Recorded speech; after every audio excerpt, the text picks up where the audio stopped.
राज्याच्या राजकारणात सध्या अनेक घडामोडी घडत आहेत. त्यात सर्वात महत्त्वाचं म्हणजे एकीकडे तुकोबारायांची पालखी निघतेय, ती वारी पंढरीकडे रवाना होतीये. दुसरीकडे महाराष्ट्राचे मुख्यमंत्री देवेंद्र फडणवीस दिल्ली वारीवर जात आहेत.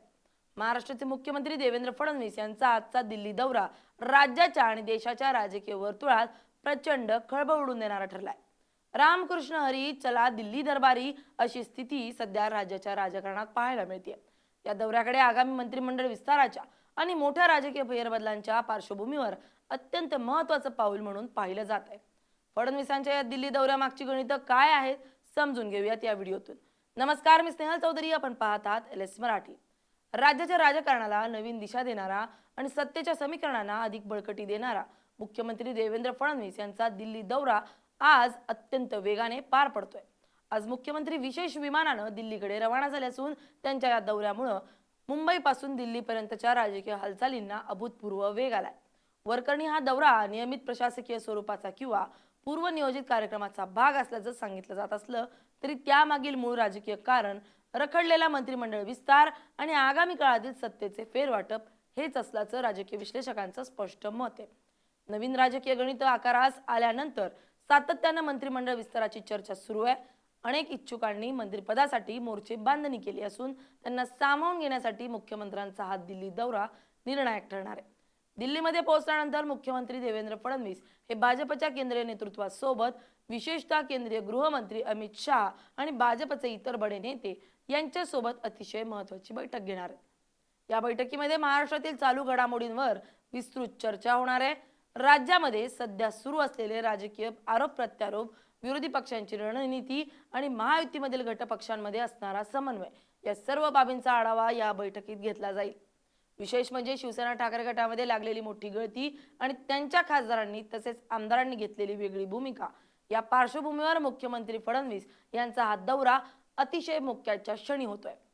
ज्यामुळे मुंबईतील वातावरण तापलेलं असताना मुख्यमंत्री थेट दिल्लीत जाऊन पक्षश्रेष्ठींशी खल करतायत.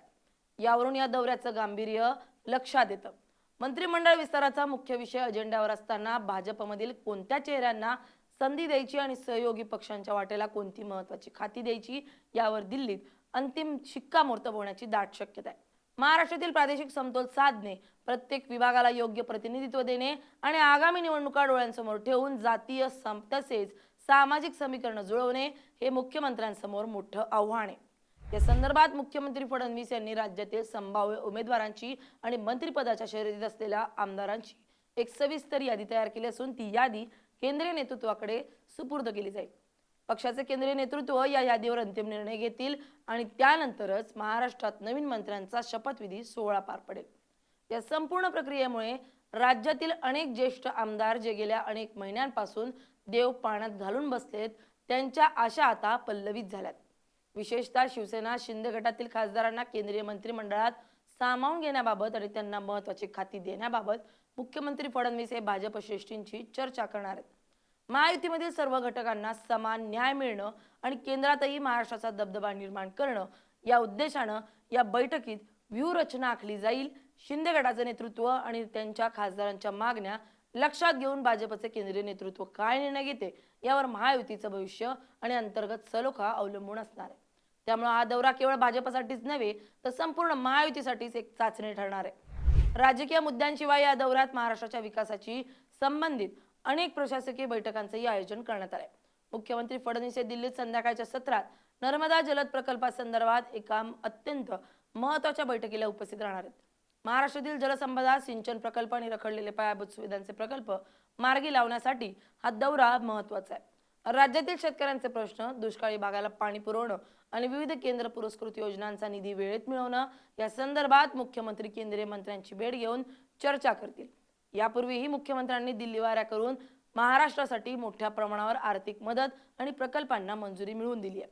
त्यामुळे या दौऱ्यातूनही राज्याच्या पदरात मोठे विकास प्रकल्प पडतील अशी अपेक्षा व्यक्त केली जाते.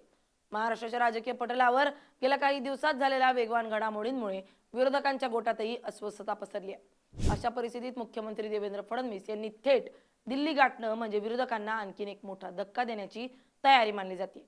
भाजप आणि शिंदे गट मिळून विरोधकांचं मनोधैर्य खचवण्यासाठी कोणती नवीन रणनीती आखतात हे पाहणं औत्सुक्याचं ठरेल. दिल्लीतील बैठकीत होणारे निर्णय हे आगामी काळात महाराष्ट्राच्या राजकारणाची दिशा पूर्णपणे बदलून टाकणारे ठरू शकतात. या संपूर्ण दौऱ्याचं फलित काय निघणार याकडे महाराष्ट्रातील जनतेचे आणि राजकीय विश्लेषकांचं बारीक लक्ष लागलंय. मुख्यमंत्री देवेंद्र फडणवीस जेव्हा दिल्लीतून मुंबईत परततील तेव्हा त्यांच्या हाती मंत्रिमंडळ विस्ताराचा अंतिम आराखडा असेल असं मानलं जातंय, ज्यामुळे प्रशासनाला अधिक गती येईल आणि रखडलेली कामं वेगानं पूर्ण होतील. त्याचप्रमाणे महायुतीमधील अंतर्गत मतभेद दूर होऊन एकसंधपणे काम करण्याचा संदेश कार्यकर्त्यांपर्यंत पोहोचेल. त्यामुळे मुख्यमंत्री देवेंद्र फडणवीस यांची दुपारची दिल्ली वारी महाराष्ट्राच्या राजकारणात एक नवा अध्याय लिहिणारी ठरेल यात शंका नाही. Bureau report LS Marathi.